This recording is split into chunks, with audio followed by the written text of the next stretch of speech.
Ghost herd in the sky.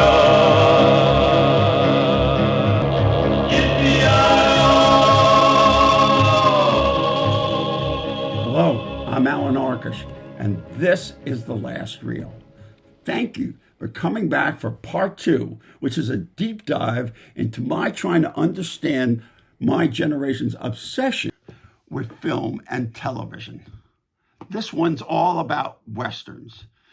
A 73-year-long dive into the cowboy movies. And those ghosts of those old movies keep coming back to me because when I'm in the San Fernando Valley shooting, I feel like I've been there before because all those TV shows and movies were shot there. As the philosopher Yogi Berra would say, it's deja vu all over again. This is Abby Singer. He was a TV legend. They even named a shot after him.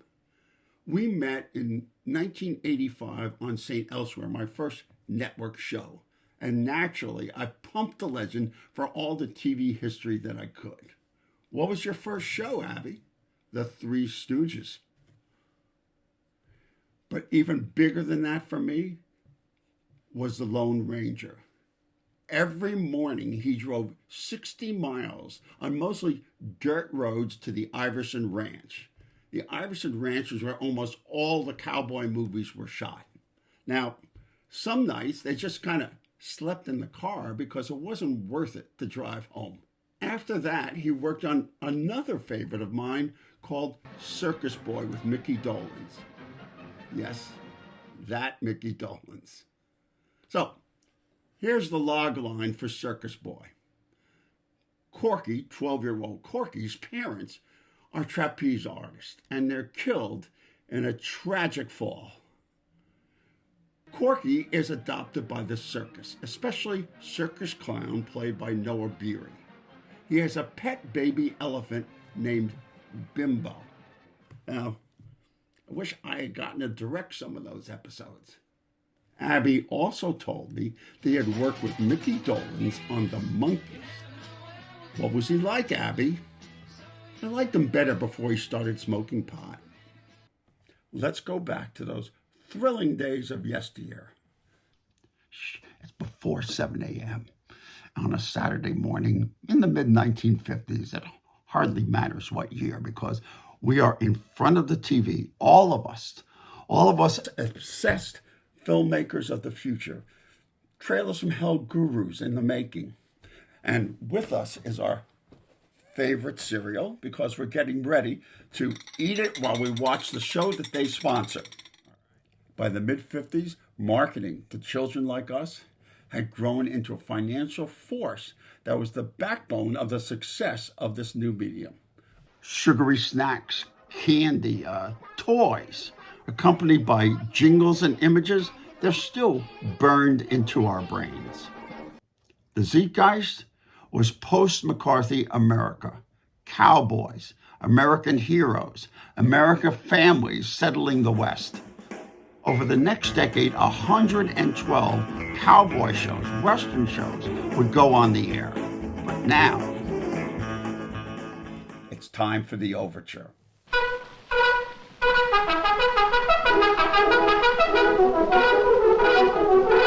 The Lone Ranger.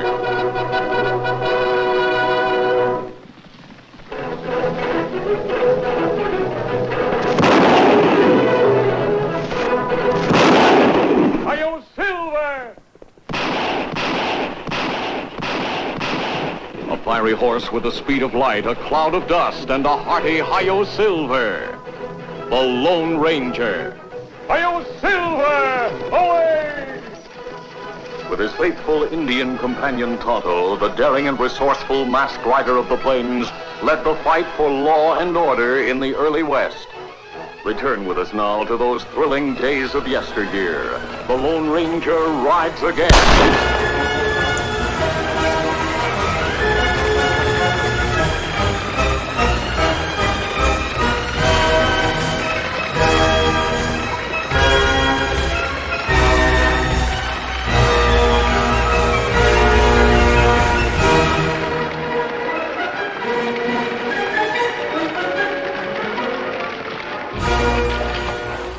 Jay Silverheels played Tonto. He was a First Nation Mohawk.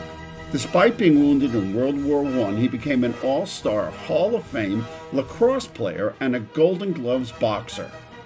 In his later years, he bred and raised horses and became a published poet. Only you, Tonto, know I'm alive. To the world, I'll be buried here, beside my brother and my friends, forever. You all alone now, last man.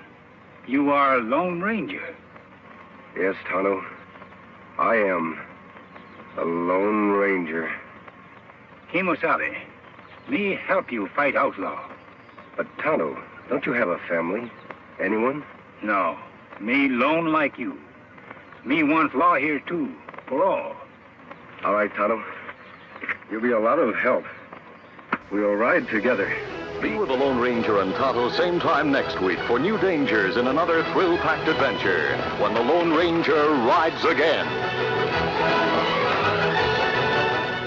The only thing I like better than a masked Texas Ranger with silver bullets on a white stallion was a singing cowboy astride the smartest horse in the world. About 10 years ago, I was reading an interview with Quentin Tarantino, who was talking about one of his favorite directors who he felt was vastly underappreciated, William Whitney. Specifically, one of his favorite westerns, which is called The Golden Stallion and stars Roy Rogers and Trigger. Now, I grew up on Roy Rogers, Trigger, and Dale Evans. I loved them. I saw all their movies, and I liked them a lot more than I liked Gene Autry. So, with Quentin recommending them, it didn't take much for me to hunt down a VHS of The Golden Stallion. This is one of Quentin's favorite westerns, all right? And it's a damn fine movie from 1949. I'm going along with Quentin's opinion because there's a performance in here that has really stood the test of time. Now, Trigger was billed as the smartest horse in movies, and he definitely was that. But in this movie, he's more than that.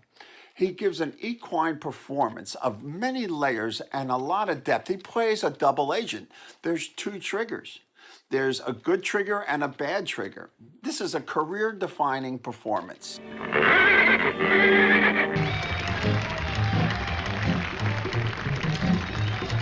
Boys and gals, it's really a swell getting a chance to be here at the Hollywood Canteen, meet you all in person, and say howdy to you. This is Trigger's way of saying hello.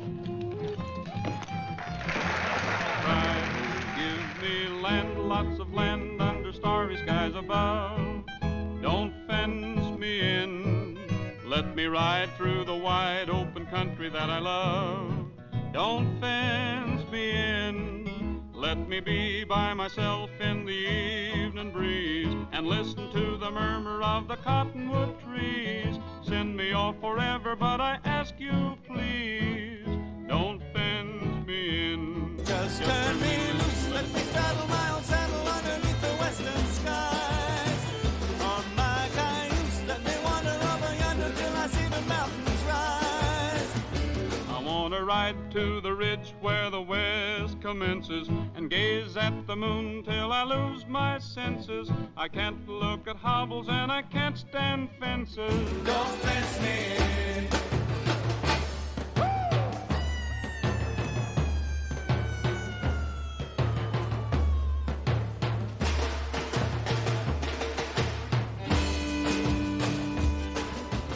I want to ride to the ridge where the west commences. Gaze at the moon until I lose my senses. I can't look at hobbles and I can't stand fences. Don't fence me in. Don't fence me in. Don't fence me in.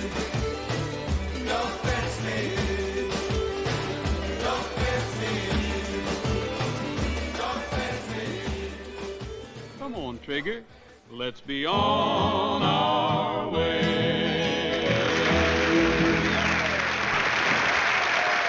Happy trails to you until we meet again. Happy trails to you. Keep smiling until then. Happy trails.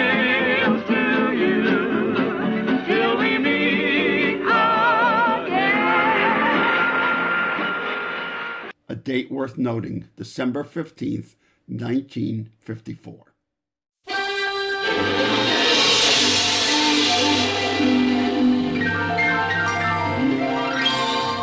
Walt Disney's Disneyland. When you wish upon a star, makes no difference who you are. And now, Walt Disney. It's characteristic of American folklore that most of our favorite legends and fables are based on the lives of real men, like Davy Crockett of Tennessee. Born on a mountaintop in Tennessee, green estate in the land of the free, raised in the woods so's he knew every tree, killed him a bar when he was only 3. Davy Crockett, king of the wild frontier. History remembers the name of his gun and some of the deeds he really done. But most of his chores for freedom and fun got turned into legends, and this here is one. Davy Crockett, king of the wild frontier. Story books tell they were old like long, but the truth of it is, this just ain't so. Their spirits will live and their legends grow, as long as we remember the Alamo. Davy Crockett and Crockett's Company. Davy Crockett, fighting for liberty.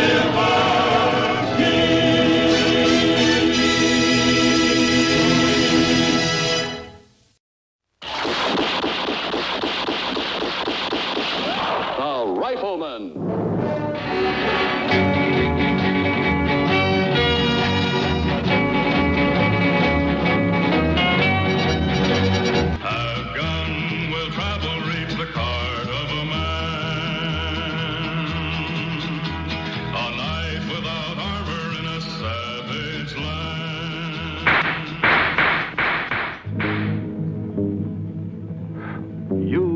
Watching a demonstration of the most authentic cap pistol in the world. It has exclusive fanning action and shoots safe shooting shells with greeny stickum caps. The gun and hip-slung Mattel holster are specially made for a fast draw, and every boy will walk tall when he wears a holster and pistol with a Mattel brand.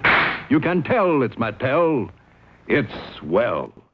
It was at NYU Film School in the late 60s in my American auteur class that I learned who had directed all those cowboy pictures that I loved.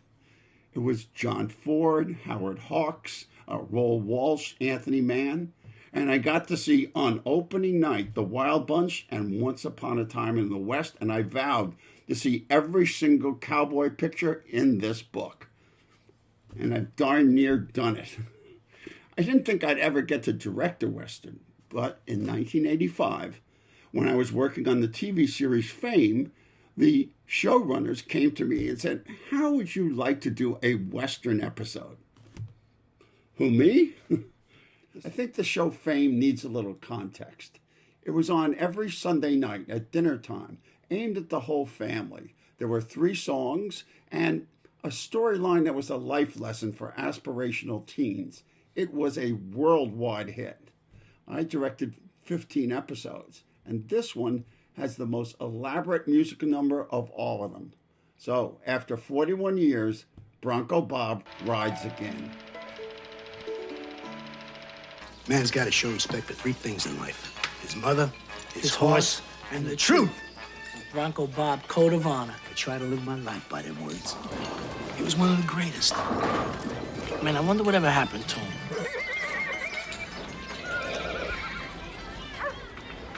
It's kind of fun sitting on a big white horse like Prince, ain't it, boy? I think we're just set ready to go. That's it. My rifle, my pony, and me.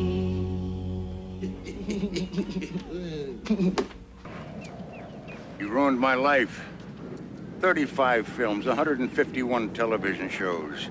And he always got better billing, more money, the pretty girls, and the good lines. I got zilch. Bronco Bob, what a nice surprise. Been a long time. What the devil you doing here? Looking for my horse. The one you stole from me. The miracle horse belongs to no man.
Man's always got to show respect for his mother, for the truth,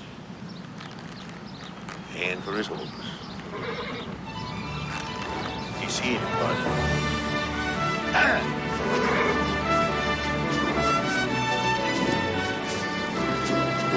Where's he going? Riding into the sunset, Donlin. Where else?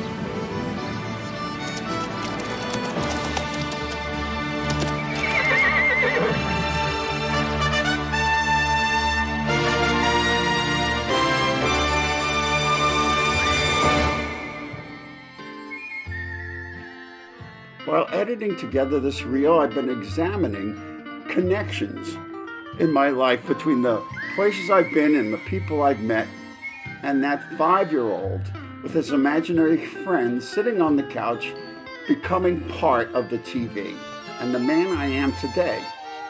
So it makes me think I can't wait to get to the next reel, which is going to be all about nighttime dramas. So until then, I'll see you on the couch.